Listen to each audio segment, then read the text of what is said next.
Martin O'Neill wants to change the way Celtic play next season, and it is a bigger shift than most people are expecting. Paul Lambert says keeping him was the easiest decision the board ever made. We have also got transfer recruitment concerns being raised, a key players' World Cup injury scare that appears to have been resolved, and the case for why having O'Neill in charge heading into a major summer rebuild is actually a significant advantage. Big morning, let's get into it. But first, make sure you like this video and subscribe to the channel for more Celtic content. Martin O'Neill is already planning to change the way Celtic play next season, and the shift he has in mind moves away from years of established football culture at Parkhead. O'Neill's track record with this squad speaks for itself. He inherited the club twice during the season in deeply difficult circumstances, both times steadied things quickly, and ultimately delivered a domestic double that almost nobody saw coming. The title win on the final day against Hearts and the Scottish Cup victory over Dunfermline at Hampton are results that will be remembered for a long time. But O'Neill himself appears fully aware that squeezing out late winners and finding ways to survive is not a strategy you can build a successful Champions League campaign around. He wants more from the team going forward, and he wants it to look different. Journalist Graham Spears, who knows O'Neill well, revealed on his Patreon that the manager wants to move away from what he sees as over-possession. He does not want Celtic spending long periods passing for the sake of it in areas of the pitch that do not create danger. The version of Celtic he wants to build is more urgent, more aggressive and more direct in getting into the final third. That is a notable departure from the philosophy that defined the Brendan Rodgers years. Rodgers built the team around controlling matches through the ball, wearing opponents down through patient build-up play and dominating territory. There were periods last season where that approach continued and became sterile, with possession high but chances low. O'Neill wants to replace that with something more unpredictable and threatening. Players like Callum Osmond, who can run in behind, and an Alistair Johnston, who constantly attacks space down the right, would thrive in that kind of system. Whether the current squad has enough of the right profiles to deliver that style from day one will be one of the most interesting questions of the summer window. Now for the main story, as former Celtic captain Paul Lambert has backed Martin O'Neill's permanent appointment without hesitation, calling it the simplest and most obvious decision the Celtic board has faced in years. While an official announcement from the club is still outstanding, all indications are that O'Neill will continue as manager on a one-year deal with the option of a further 12 months. Lambert, who played under O'Neill at Celtic during one of the most successful periods in the club's recent history, was asked for his take on the situation by BBC Scotland. His response left very little room for interpretation. It's a no-brainer. He knows the club, he knows what it is to win there. Celtic is not a development club. It's a club that has to win, and there's nobody better to do that. Lambert is drawing on direct experience there. He saw at first hand what O'Neill's presence does to a Celtic dressing room. There is an authority, a clarity, and a confidence in how the manager communicates his expectations that players respond to immediately. The squad last season showed exactly that. Results improved almost from the day he walked back through the door. Lambert also touched on what makes this appointment logical beyond just results. O'Neill came in twice and never lost the dressing room. He handled the chaos around the Nancy situation and the keen speculation without any visible impact on the group. That kind of stability at a club that had been through enormous upheaval is not something you can put a price on.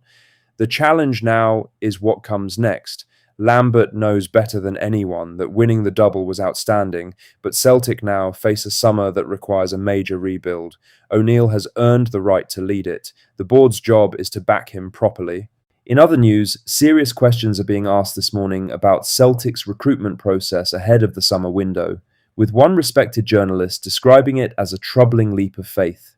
The concern is a legitimate one. O'Neill knows his squad extremely well from the months he has spent working with them, and that familiarity is one of his strongest assets heading into the transfer market.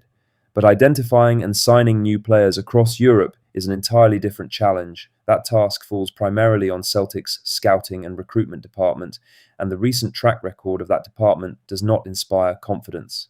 In the January window alone, Celtic brought in 3 loan players. Junior Adamu, Joel Mavuka, and Thomas Kvankara all arrived with options to buy attached. None made a convincing case for a permanent deal. Adamu scored one crucial goal in the Scottish Cup against Dundee that turned out to be important in the run to Hampton, but beyond that single moment, none of the three performed at a level that would justify a summer move.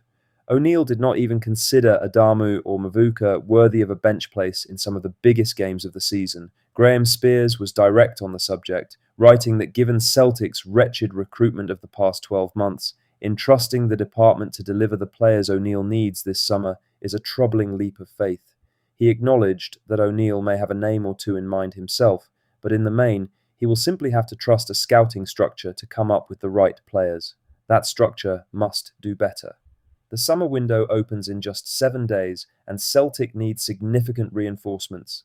The standard required to compete in Champions League qualifying and to defend the league title is considerably higher than what the last several windows have delivered.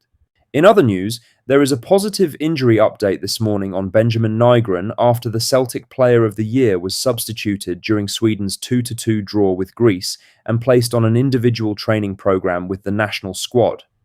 The 24-year-old had to leave the pitch in the 64th minute after picking up a knock, immediately raising concern given how central he has been to Celtic's success this season.